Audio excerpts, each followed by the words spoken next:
네, 오늘은 서울시립대학교의 모집 요강에 대해서 설명해 드리도록 하겠습니다. 먼저 서울시립대학교 같은 경우는 국립대학교이기 때문에 면접을 굉장히 중시한다는 특징이 있는데요.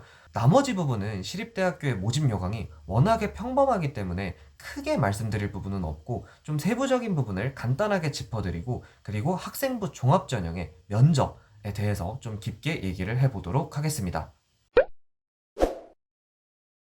우선 교과 전형부터 한번 봐볼 건데요. 작년과 달라진 점은 지원 자격이 완화됐다는 것과 이름이 지역 균형 선발 전형으로 바뀌었다는 건데요. 이거는 이제 재수생 현역만 지원이 가능했었는데 올해는 M수생까지도 지원이 가능하다라는 겁니다. 그리고 교과를 100% 일괄 평가하는 방식에는 변화가 없으며 약간의 변화가 있다고 설명을 드렸는데 이 약간의 변화는 사실 올해 진로 선택 과목이 들어오면서 어쩔 수 없이 필연적인 변화이기 때문에 여러분들이 전략적으로 뭔가를 바꾸실 필요는 없습니다.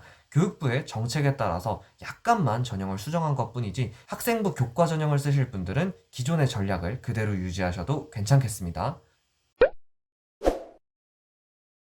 다음으로 학생부 종합전형입니다. 이제 면접에 대해서 본격적으로 얘기를 해볼게요. 면접의 비율이 50%에서 40%로 줄었다라고 돼 있어요. 그래서 이제 면접이 좀 덜 중요해진 거 아니냐, 반 정도는 맞는 얘기예요. 하지만 일반적으로 다른 학교의 모집 요강을 좀 살펴보신 분들은 아시겠지만 원래는 서류 70%, 면접 30% 이게 좀 평범하고 정석적인 학생부 종합전형의 특징입니다.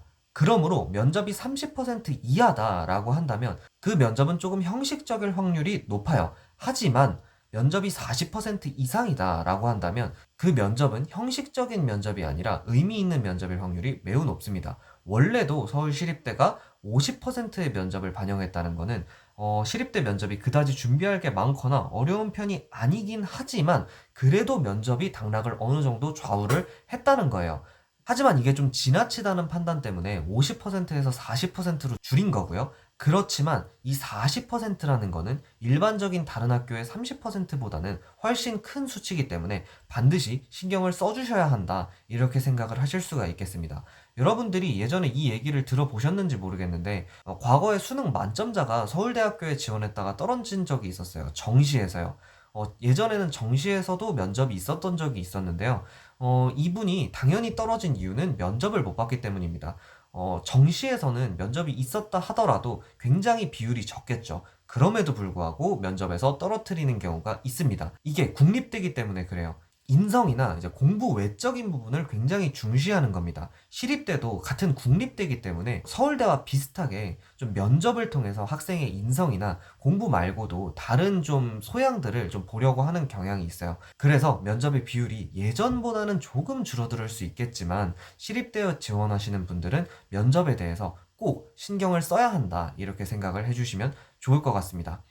나머지 부분은 말씀드렸던 대로 굉장히 평범한 모집 요강의 모습을 하고 있기 때문에 내가 내신이 아주 좋다라고 하면 학생부 교과 전형, 지역균형 전형을 쓰시면 되고요. 내가 내신은 적당히 좋은데 비교과도 괜찮고 면접도 어느 정도 잘할 자신이 있다라고 하시면 종합전형에 쓰시면 되겠습니다. 네, 그러면 오늘도 고생 많으셨고요. 영상은 여기까지 하도록 하겠습니다. 감사합니다.